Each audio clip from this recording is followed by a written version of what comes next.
Morning light spills over the mission, casting long shadows across the quiet compound until shouts from beyond the palisade split the stillness.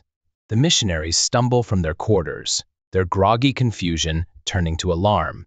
Every last one of their 62 horses is gone.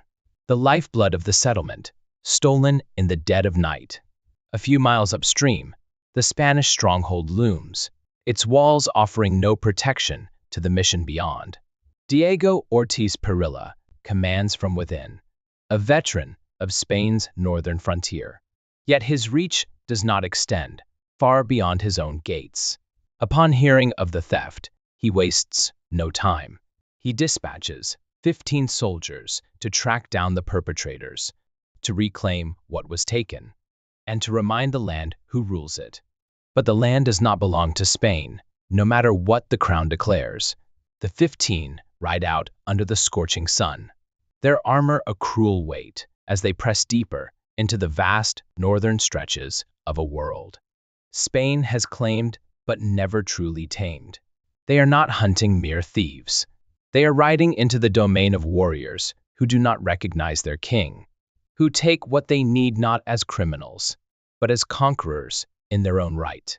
Over 2 centuries ago, Spanish conquistadors carved their way through dense jungles and towering mountains, their armor gleaming under foreign suns. With banners of the old world held high, they planted their claim deep into lands that had long belonged to others, lands rich with stories, ancestors, and traditions stretching back thousands of years. But the Spanish did not come as guests or traders. They came as conquerors, wielding steel and fire, determined to reshape a world they did not understand. The people who built serpentine earthworks, who traced the stars and honored the land, faced the full force of European conquest. Some fell in battle, their villages torched, their sacred places defiled. Millions more perished without ever raising a weapon, their bodies ravaged by plagues carried across the ocean, sicknesses against which they had no defense. Meanwhile, deep beneath the earth, the Spanish tore open the land itself, extracting endless streams of gold and silver to feed the ambitions of a distant empire. Blind to the suffering they left in their wake, yet for all their might, for all their conquests, the Spanish advance did not march unchallenged forever. Their northward push faltered, not stopped by mountains or rivers, but by the resilience of the people who called these lands home. What had once been an unstoppable force splintered into scattered outposts, isolated forts, and remote missions, each clinging to survival in a world where the balance of power was shifting. Spain's enemies were no longer unarmed, no longer defenseless. Every day, the indigenous nations of the frontier grew stronger, trading, raiding, and adapting. Spanish horses became theirs. European weapons filled their hands.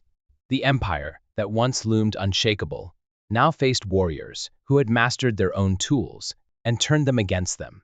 The 15 Spanish soldiers, expecting to track a handful of horse thieves, instead find themselves staring at hundreds of mounted warriors, the undisputed lords of the southern plains, the Comanche. The difference is staggering. What began as a simple pursuit has turned into something far more dangerous, a realization that sends a chill through the soldiers' ranks. Outnumbered and outmatched, they do the only thing they can, turn their horses and ride, hard and fast, back to the safety of the fort. This mission, built at the request of the Lipan Apache, was meant to be a beacon of faith, a bridge between the Spanish and the indigenous people who, at least in words, had expressed a desire to convert. But reality tells a different story. Few Lipan Apache ever stepped foot inside its walls. And now, with the Comanche appearing on the horizon, their true intentions become clear. The mission was never about faith. It was a strategic move, a shield against an enemy. They could not fight alone. And yet, even as danger looms, the friars refuse to leave. They believe in the protection of their God, in the sanctity of their holy house. They do not see what is coming, They do not understand that faith alone will not protect them from the storm, now gathering on the plains. 2 weeks pass in uneasy silence, but then the stillness is shattered. The sound of war rolls across the plains, a deafening surge of shrieking battle cries. 2,000 Comanche and their allies ride as one, sweeping toward the mission like a storm. Their faces are streaked in black and red war paint, their muskets, bows, and lances gleaming in the sun. This is no mere raid, it is a reckoning. Spain's grasp on the Americas weakens, its hold fraying as revolution spreads through its colonies. Within moments, they break through, pouring into the compound as Spanish soldiers scramble to hold their ground. Reinforcements rush in from the stronghold, but they are no salvation. The Comanche descend upon them with precision and fury, cutting them down until the battlefield is littered with the dead. The Spanish defenses collapse, leaving only a few dozen survivors. Diego Ortiz Parrilla, once the commander of a formidable outpost, now finds himself barricaded within his own walls, watching as flames devour the landscape beyond. He holds out for days, but when the smoke finally clears, he does not emerge victorious. He rides toward the ruins of the mission, knowing full well what he will find. The devastation is total. The altar, once a place of prayer, is now a grotesque display of finality. The headless body of a clergyman lies draped over it, his blood staining the shattered remnants of statues that once stood in silent reverence. Around the blackened remains of the mission, the friars who refuse to leave are sprawled in the ashes scalpless, naked, their lifeless sockets hollowed out. Whatever presence Spain once had here is gone. The land belongs to its true warriors once more. These lands are unforgiving, a world of red plateaus, endless plains scorched by the sun, and brush where rattlesnakes coil in waiting. But for those who know its rhythms, who move with the land rather than against it, it is not a place of hardship, it is home. The Comanche did not always rule these lands, but when they came, they took them. Decades ago, they rode in from the north, their path guided by the great bison herds, the lifeblood of the plains. With the horse as their weapon and the buffalo as their sustenance, they forged a power that no empire could tame. Unlike the Spanish, who sought dominion through walls and crosses, the Comanche thrived in motion, bound to no king, no ruler, no single voice. They were warriors, but also diplomats, forging ties with the French to arm themselves with muskets, turning European trade into an instrument of war. They formed alliances with the Tonkawa and other peoples, not out of submission, but strategy, knowing that together they could hold back the relentless enemy they all shared, the Lipan Apache. Power among the Comanche was not granted by birthright or decree. It was earned. Status was not measured in wealth hoarded, but in wealth given. A leader was not the man who took the most, but the one who provided the most, ensuring his people thrived. Their bands were independent, free to move and make war, yet united in a force greater than any single chief could command. They numbered over 15,000 strong, bound by their devotion to the supreme sun god and Mother Earth, warriors shaped by the land itself. Warfare was not just a means of survival, it was a language, a declaration, a tool to carve their place into history. Torture was not cruelty for its own sake, it was a message, a reminder that fear could do what swords and bullets could not. The Comanche did not ask for power. They seized it, they wielded it, and they made sure that all who stood in their way never forgot their name. The Comanche assault on the mission did more than take lives. It sent shockwaves through every Spanish outpost in the northern frontier. The devastation was complete, the message clear. Even the Apache, who once warred against them, now found themselves hunted. Near the fort, their bodies were left twisted and broken, a grim warning to any who thought they could stand against the Comanche. Diego Ortiz Parrilla, desperate to reassert Spanish control, called for reinforcements from nearby settlements. But his pleas fell on deaf ears. No garrison dared to move. no commander risked his own men. The fear was too great.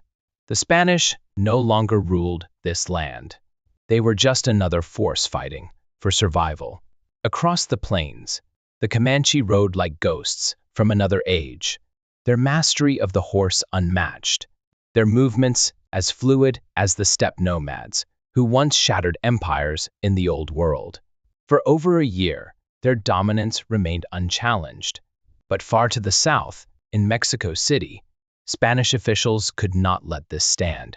At great cost, they raised an army 600 men, a force of Spanish soldiers, militia fighters, Apache warriors, and indigenous Mexicans all gathered at the ruins of the fallen mission, marching under Ortiz's command to strike back.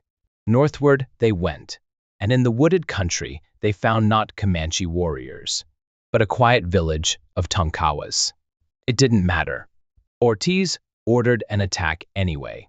The Spanish stormed the settlement, killing over 50 men, women, and children, capturing 150 more. They were marched south to San Antonio, where many would face forced conversion, others a lifetime of servitude. This was not a battle against the Comanche. It was an act of vengeance against those too weak to resist, and it would do nothing to stop what was coming next. The Spanish force, emboldened by their advance, marches north, unaware that they are walking into a carefully laid trap. From the dense tree line, 70 indigenous warriors emerge like shadows, striking with speed and precision. Arrows whistle through the air, musket fire cracks in the distance, and before the Spanish can react, the attackers melt back into the forest. Ortiz orders a counterattack, driving his men forward in pursuit. But they are not the hunters, they are the hunted. Pushing deeper into unfamiliar terrain, they find themselves trapped on a sinking sandbank, their boots and hooves sinking with every step. And then they see it. Rising before them is not just a village, but a stronghold, a vast settlement of Wichita, Comanche, and their allies.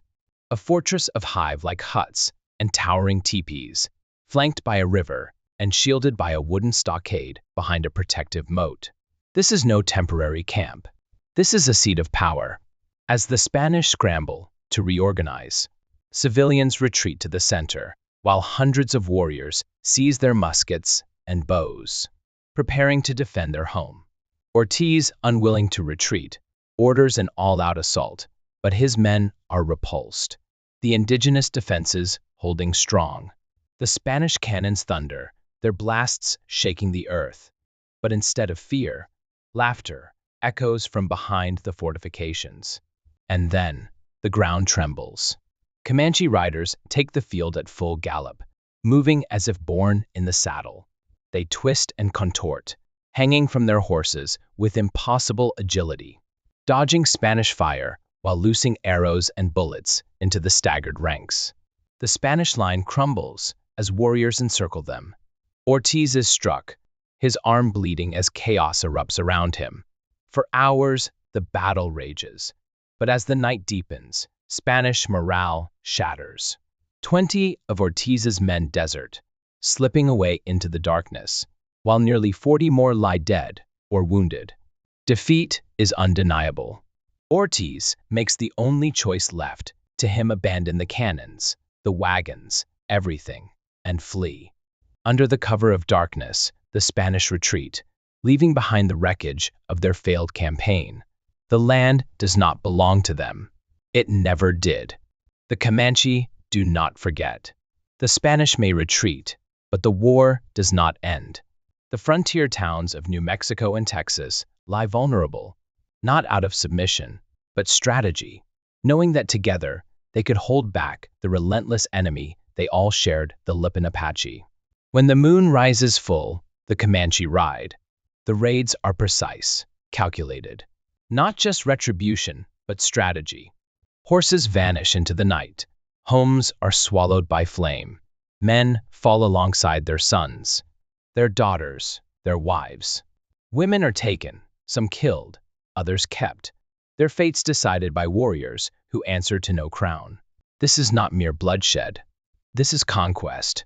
The Comanche expand not by walls, but by fear, by power, by breaking their enemies piece by piece, until nothing remains but dependence. The smallpox-ridden, the starving, the desperate Spanish and native alike will find themselves forced into trade. For Comanche hold what they need most: horses, guns, survival. Even old allies begin to break beneath the weight of this growing power. A Wichita chief writes in despair, "The Comanche happen to be our neighbors, but shed our blood and steal our horses daily. We are deprived of everything, and have neither hatchets, nor picks, nor powder, nor bullets to defend from our enemies." His words carry more than grief. They are a warning. The Comanche do not share. They do not beg. They take. And as their range swells, so too does their grip over the land, over the people, over the future itself. The days of Spanish missions and forts on Comanche land are over, but the war is not. The empire that once crushed mighty civilizations now finds itself bowing to the riders of the southern plains.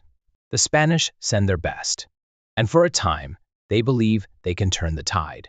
Juan Bautista de Anza, a seasoned commander, leads his forces deep into Comanche territory, striking at raiding parties, ambushing warriors, even killing a powerful chief. But the blood spilled on both sides only fuels the cycle of violence. For years, war rages, neither side yielding, until at last, the Spanish accept the truth they cannot defeat the Comanche. Peace treaties are signed, not as an act of generosity, but out of necessity. And unlike past agreements made with weaker nations, these treaties are respected. The Spanish dare not violate them, for they now understand what it means to make war with the Comanche. With their enemies exiled, their power uncontested, the Comanche flourish. Their villages stretch across the southern plains, where warriors track great bison herds, their wealth growing with every stolen horse and every successful trade. The empire that once sent conquistadors across oceans, the empire that tore gold from the mountains and crushed kingdoms beneath its boots, now acknowledges the Comanche as a sovereign power. Their diplomacy, their trade networks, their unmatched mastery of the horse, these are the forces that have shattered the conquistador spirit. But beyond the horizon, another storm gathers. Spain's grasp on the Americas weakens, its hold fraying as revolution spreads through its colonies. And in the east, a new force rises. Settlers called Americans, hungry for land, restless with ambition, and unwilling to recognize the power that has ruled these plains.